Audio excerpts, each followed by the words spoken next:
Thailand சென்றுள்ள பிரதமர் Datuk Seri Anwar Ibrahim அங்கு மியான்மர் ராணுவ ஆட்சியாளர் ஜெனரல் மின் ஆங் லைங்குடன் சந்திப்பு நடத்தினார்.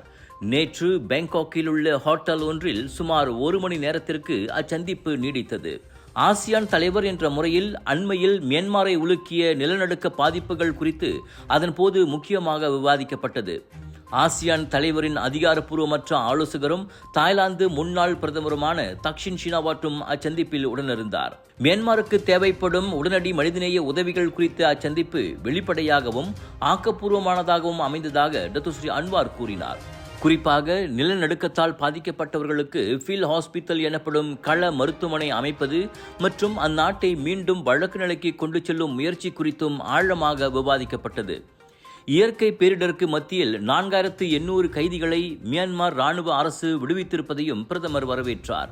அந்நடவடிக்கை பதற்றத்தை தணிக்க உதவியிருப்பதோடு நிலைத்தன்மை மிக்க மியான்மரை நோக்கி பயணப்படும் நம்பிக்கையையும் வலுப்படுத்தியுள்ளதாக அவர் சொன்னார். மியான்மர் ராணுவ அரசுடன் ஒத்துழைக்க 5 அம்ச ஒருமித்த கருத்து முக்கியம் என்ற ஆசியானின் நிலைப்பாடு இன்னும் மாறவில்லை என்றாலும் மனிதநேய அடிப்படையிலேயே இச்சந்திப்பு நடைபெற்றதாக டத்துஸ்ரீ அன்வார் விளக்கினார். அண்மைய நிலநடுக்கத்தில் ஆயிரக்கணக்கான மியான்மரியர்கள் கொல்லப்பட்டனர்.